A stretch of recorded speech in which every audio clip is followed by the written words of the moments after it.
I am for the child who's had 7 addresses in a single year because she's in foster care, because her father abused her, and her mother couldn't believe her. She is the child I am for. I am a volunteer child advocate. I am you. Florida residents call toll-free 866-341-1425.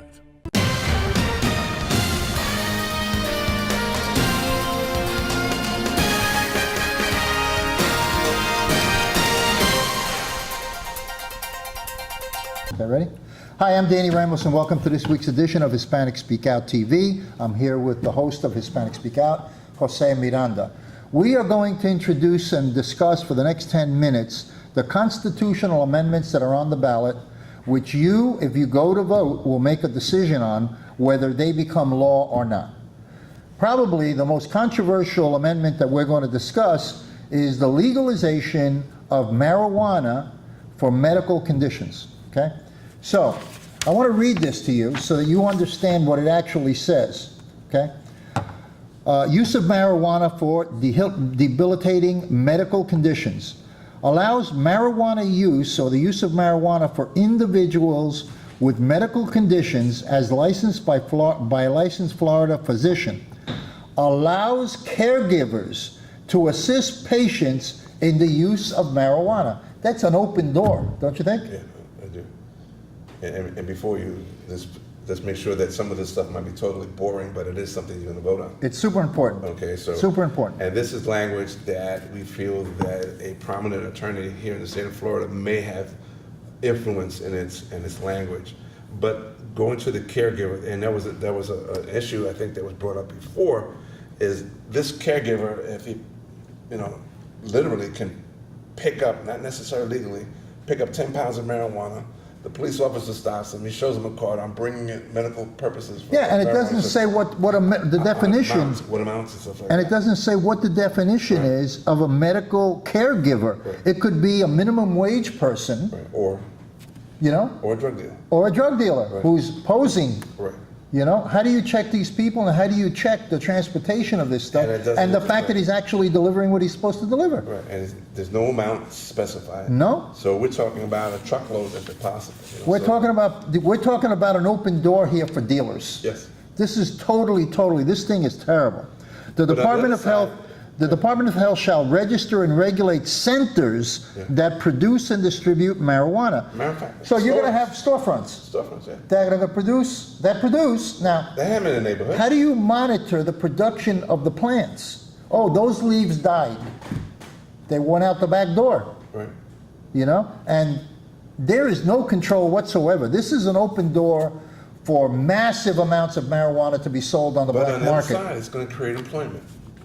For who, Okay. drug dealers? It's going to create employment. Mom and pops might be open up a small little thing for hashish as well. No. Okay. And It says, Department of Health shall register and regulate. Yeah. So what makes you think, you got a guy regulating, what makes you think that guy, there is no control over this by law Well, enforcement? how do you regulate? Is it just an ID card and you get it? Well, no, It doesn't say either. It doesn't say. As soon as you say that an undefined person Right.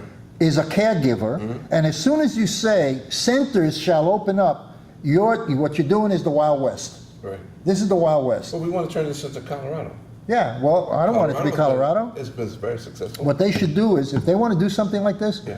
this should be controlled strictly by hospitals, by a hospital dispensary. Now, you mentioned that because of Yeah. lock and key situations. Yeah, because they lock up all of their medical stuff, they lock it up, and it's all monitored, and it's all very closely But who's going to monitor the regulated. hospital? And does The the hospitals- hospital want to be involved in marijuana? Well, sales? I don't think that it's complicated, because you know what? This is going to open the door for thousands of people to make up symptoms.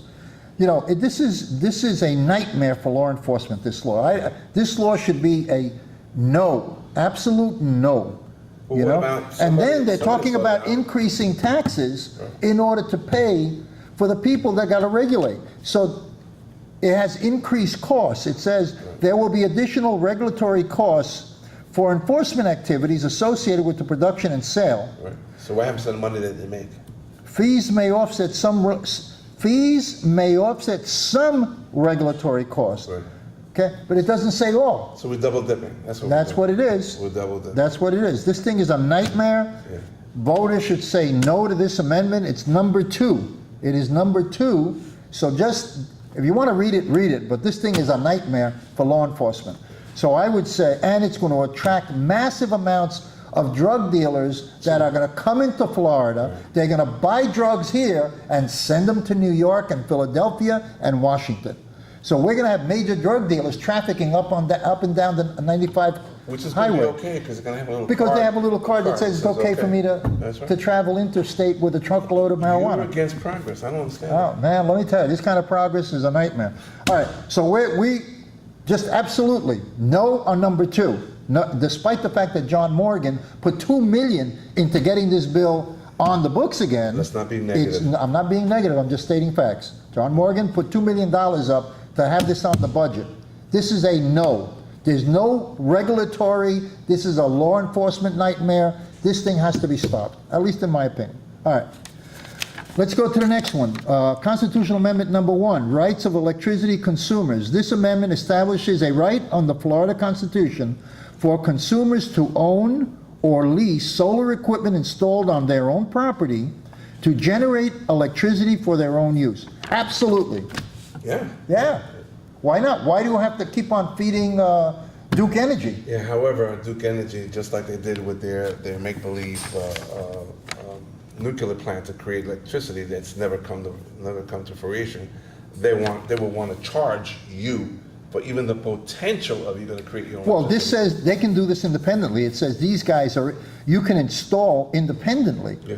Because it said generate electricity for your own use shall retain their abilities to protect consumer rights and the public health, safety, and welfare, and to ensure that consumers who do not choose to install are not required to subsidize the cost or backup power on the electric grid. So they're separate. You want to do it? Do it. No problem. Yeah, you pay for it. You pay for it. Okay. wrong with that. I don't see there's anything wrong Although with we that. have, I believe we have a governor who does not support that. Well, And, that's his choice. But this is a sunshine state, okay? Yeah.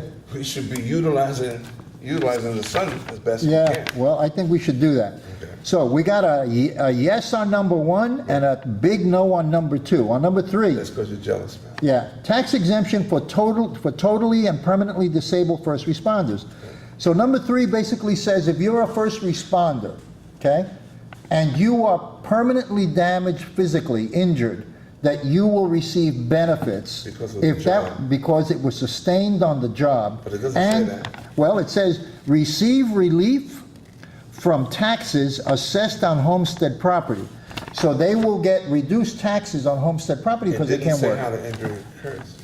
Well, it does say, it says who is totally permanently disabled as a result of injuries sustained in the line of duty. Okay. To receive relief on taxes assessed on homestead property. Okay, that's a yes. I agree with that. Now, you don't think Republicans on the whole, because they're about being frugal, will find this, you should have I don't insurance care. to cover that? I don't care. This is good. This is a good one. You're a Republican, man. I don't care. You know, it doesn't matter. I'm an issues person. Okay. No on marijuana, yes on electricity, Right. independence, and yes to support first responders who got disabled. Okay. Okay? And then they have the number 5, it says... I'm sorry, one more time. Go ahead. Do we limit the kind of permanent disabled? Like if he could still work part-time or not work It doesn't part-time? say. It doesn't say, okay. It doesn't say, it just says But to just authorize... yes and no, I would say it's proportionate. Who is totally and permanently disabled. Okay. So they're saying you cannot work, physical, you know? Okay. So I think number 3 is an absolute yes.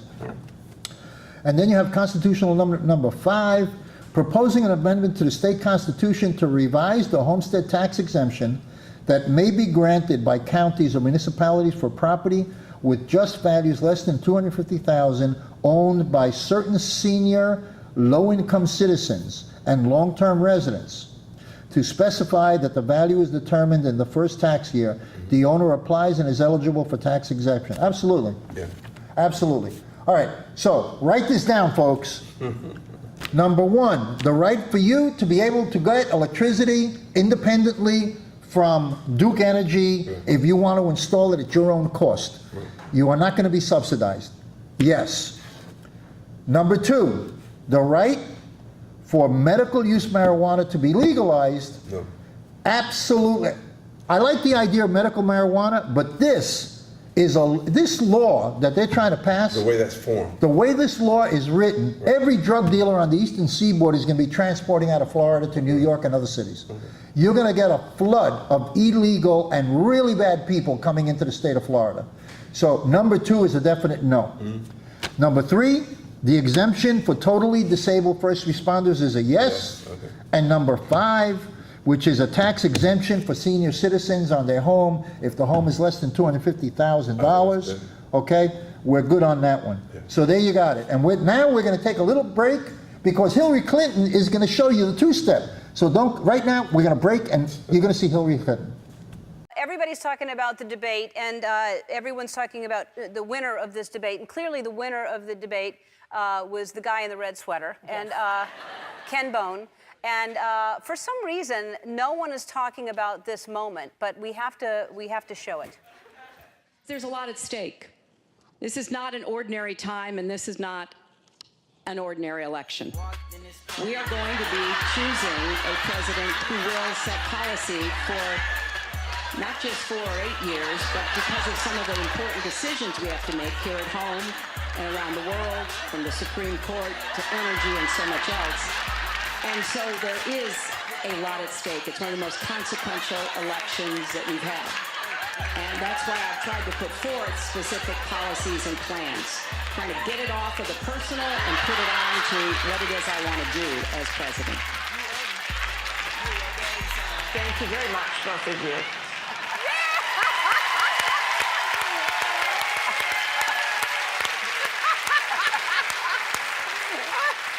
You can move. Oh, that was the best dancing I've ever done. Yeah. You can move. Hi, I'm Jose Miranda. This is Hispanic Speak on TV, brought to you each week on Bright House Channel 49. We have 2 additional programs, of course, EDU TV with Mr. Perkins, and we have Latino Role Models, which directly follows us. We talk politics, we talk sports, we talk religion, we talk education, we talk whatever it is about our communities, about our ethnicity, and things of that nature. We have a couple of weeks left for voting. I want you to understand how important it is for you to get out and vote. I don't care who you vote for. People have died for the privilege of voting. People have sacrificed everything to allow you at home now thinking about voting. So get out and vote. Each and every vote counts. Elections are won and lost by numbers, sheer little numbers, 1 or 2 or 500. So make sure you get out and vote. We're talking politics, of course, tonight. I'm being joined by Mr. Cortes, who is a state representative for District 30. 30. Welcome, man. I Thank you, appreciate Jose. it. My Thank pleasure. you. Thank you. Come out and hang out with me. I would say that people will view you not necessarily as a politician. They view you as the guy next door. Did you work at that? Is that the idea that you started out this with? Well, you know, it was never my intention in life to become a state representative. I didn't have planned in my trials and tribulations of moving through life that I was going to be a state rep. I was a businessman. I've been a family man, a husband, a father, and now a grandfather. And then something happened throughout that lifetime that kind of steered me into a different direction. What happened is that government kind of got into the way of business. And I'll explain. Is that when the economy started tanking, my local government, instead of helping the businessman, was doing everything opposite to hurt us. So either I can complain about it or get involved, and I decided to get involved. I ran for city commission, first time, never been involved in politics, and I won, and I did exactly what I said I was going to do. I was going to fix the problem on the business side perspective. Okay. So then, you know, you fast forward a few years, I had done well in Longwood. I decided to do the same thing on the state level because it just not stops at the city borders. Sure. It continues on to all the state level. And I decided to run, and I was fortunate to win. Now, I still don't consider myself a politician because in all this, the reason I got into this was in public service. So my role as a former commissioner, mayor, and now a state representative is what is the person that I'm representing, the constituent, regardless of party affiliation, what is their issue and how can I help? Right. And that's what we do. So it is not about politics, it's about working in the community. Let's talk about, you have some things that you want to do. I know you're an education person, okay? And tell me what the shortfalls of education are going on now. Well, right now, the education it's like, it has veins all over the place.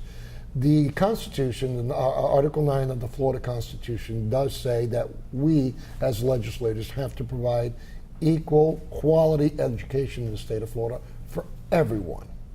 That is mandated by the Constitution. I swore to uphold, defend, and protect the state and the U.S. Constitution. Okay. So that is my primary role. So how do we do that? Proper levels of funding, obviously, because the other thing that we're required to do as state legislatures is provide a balanced budget. Okay. So we do have to fund that, and we did that this year at a tune of about $23 billion. But you still cut education. No. I mean, listen, I pay substantial for my grandson. I use that as an example. And I think I forwarded you something for my grandson. Right. Yeah, okay. So this is the thing. When we were growing up, everything was paid for, or at least it seemed to me. Right. From a little person, everything was paid for. Now, you'd have to spend somewhere $500 or $800 or more per year for each kid, because each kid in the beginning has all these bags piled up with all these supplies, including paper, pencils, paper clips. Now, you got to realize that one of the things that I did as part of my role as helping the community, I held a school back to school drive where we gave backpacks and pencils. We got everybody involved in the community. We gave over 350 backpacks for children to start, and they were completely full. Even the pencils alone were like $8. We got those. Why are we doing that, though? Now, I'll tell you why. Part of the problem is Florida is a state that everyone is starting to move to back again. Yeah. And one of the issues, particularly Puerto Ricans leaving the island, which you have a very bad economy in Puerto Rico, they have moved to Florida. And in Orange County alone, we had over 6,000 new students come in the year alone. Now think about it. If you have the class size amendments of 21 students to 23, you have 6,000 students. You have 280 new teachers plus facilities that you have to have. We have not caught up to that. No. The influx is so great that you can't. So you have to split the pie in a way that everybody gets there. And the school boards are doing a tremendous job in trying to accommodate, keeping up with the facilities and keeping up with the funding. What are you proposing? What do you want to change? Well, we have to continue to provide the education levels. We have to also continue to provide the choice levels that I'm a big proponent of. Charter schools have come into, and this was not a Republican. This was back in Lawton Childs was the first governor that put charter schools, and charter schools has been a tremendous help. 280,000 students are going to charter schools at no cost to the parents. Okay. Still, I mean, we're not even looking at kids who are challenged even, and how to provide programming for those special needs children either, right? Oh no, we have that, and that's come with the Florida tax credit scholarship. It's providing for low income and special needs students to even go to private school. This is what they call the vouchers that a lot of people are criticizing. But I've talked to parents that are in these programs, and they are not rich people. These are low income. No, I don't think it's designed for rich people. These are disabled children that have a tough time incorporating traditional public schools. Absolutely. And they're being treated in private schools. And mucho son latino. There are people that are doing, and they love these programs. We got about a minute left. Look at that camera and tell me why they should vote for you. Well, obviously, this is the simple reason. I came here as a public servant, and I continue to be a public servant. I spent 2 years in the Florida legislature, and I passed numerous bills, which were bipartisan. One of them, which was with Senator Thompson, that we put pregnancy as a protected class in the Civil Rights Act, where you cannot discriminate against a pregnant woman. That was a bipartisan bill. We continue to do work, education, business, and the economy. Florida is a place that everybody's moving to. Mi gente Latina, they're coming here too. So, this is having somebody of your own serving the legislature that looks out for your good interests. State Representative, thank you so much for your time. Thank you. All right.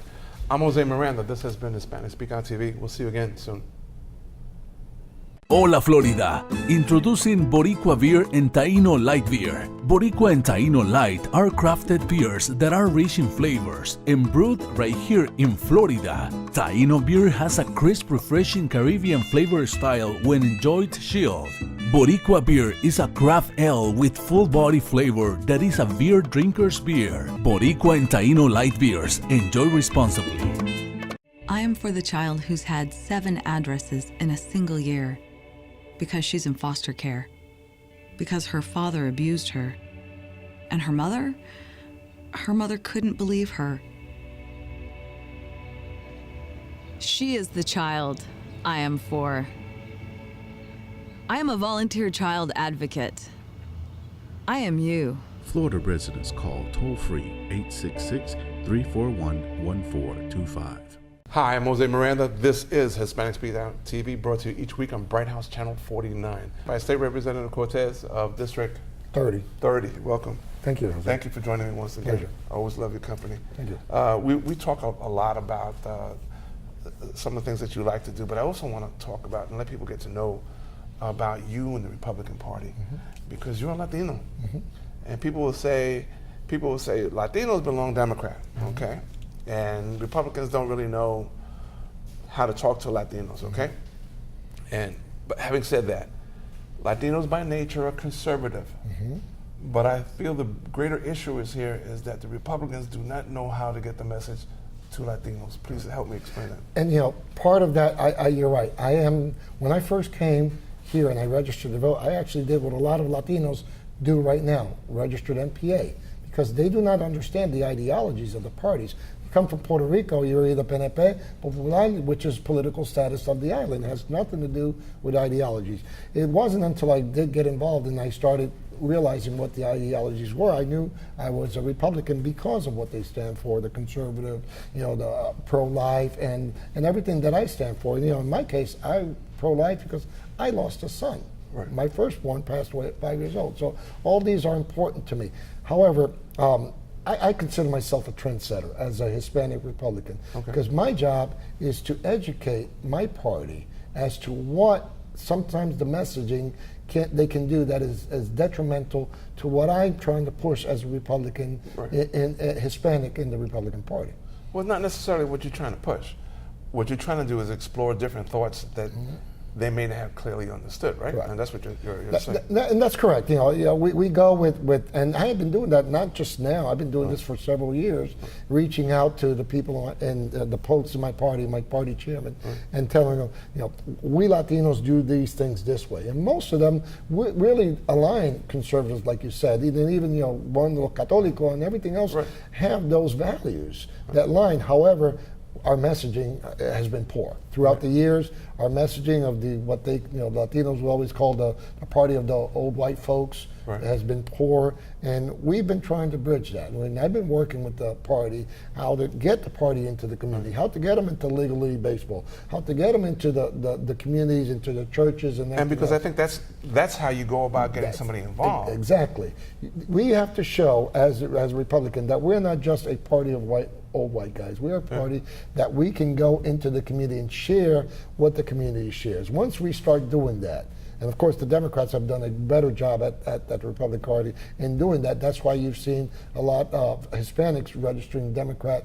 And then of course, the different areas, Osceola is more Democrat because a lot of folks from New York and Chicago came early on. So I also have issues with voting, but I want to, and forgive me, I know you lost your son, and I feel for your loss.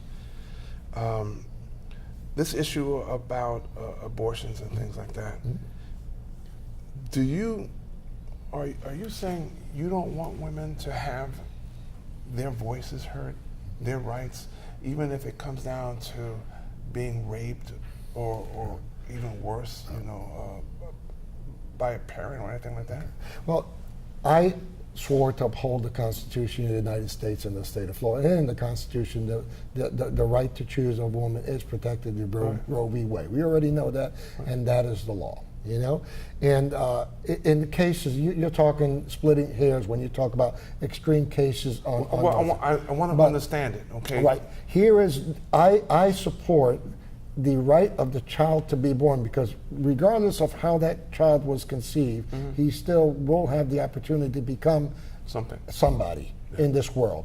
You know, it's unfortunate how he was conceived, but I would definitely support life, because as a parent who lost a child, and still 30 years later, it hurts me more than anything. Absolutely. You know, I can't conceive it. Do I, you know, will I support the law? Absolutely. That's no choice right there. So when you say then there really isn't that much of a difference between you and the Democrats, except for little minutia things, excluding that particular about life. Correct. So there's not really a difference. So it's you telling Latinos or other African Americans, Spanish Americans, whoever, my party's different because, okay? So we have been exposed to a lot of hateful conversation, and we need to have a good conversation. So how do we go about having a good conversation about politics? Well, first of all, we have to leave the personalities out of it. You know, that's how we first start. You know, we can have a disagreement in policy or anything else, but the minute you bring personalities into the equation is when you lose the attention of the other person. So when we talk, whether it's Republicans or Democrats or anybody else, about policy, about differences in opinion. The minute you start attacking the other person, you've lost their attention, and you're not going to get anything done. Do you think?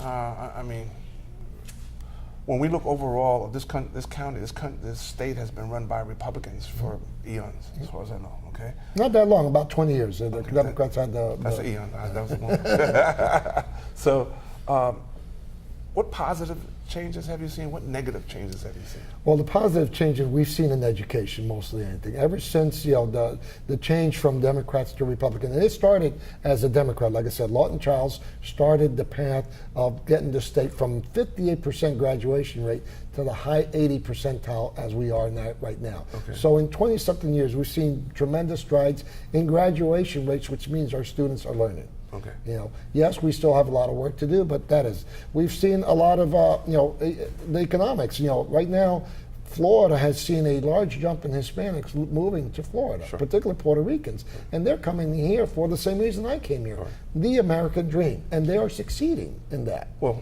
we all Americans.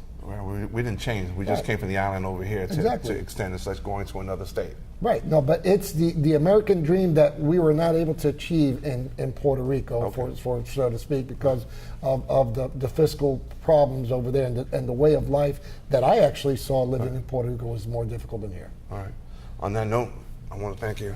Thank you for spending the time with me. Really much appreciate it. Thank you. I'm Jose Miranda. This has been Hispanic Speak Out TV. Remember, get out and vote. Share your thoughts, whether you're voting or not. Come back and listen to us and to listen to great representatives like we have here so that we talk about issues and things to do to change the neighborhood. We'll see you again, same time, same station.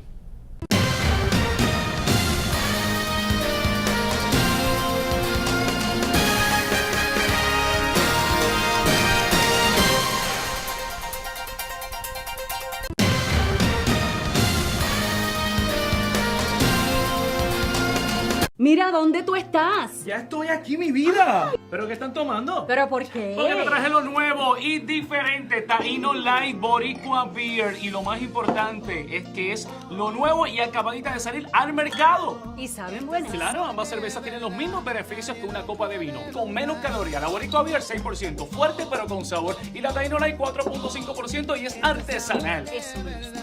Somos familia, calidad y sabor. Visita boricuabeer.com. Hola Florida! Introducing Boricua Beer and Taíno Light Beer. Boricua and Taíno Light are crafted beers that are rich in flavors and brewed right here in Florida. Taíno beer has a crisp, refreshing Caribbean flavor style when enjoyed chilled. Boricua beer is a craft ale with full body flavor that is a beer drinker's beer. Boricua and Taíno Light Beers. Enjoy responsibly. I am for the child who's had 7 addresses in a single year because she's in foster care, because her father abused her, and her mother couldn't believe her. She is the child I am for. I am a volunteer child advocate. I am you. Florida residents call toll free 866 341 1425.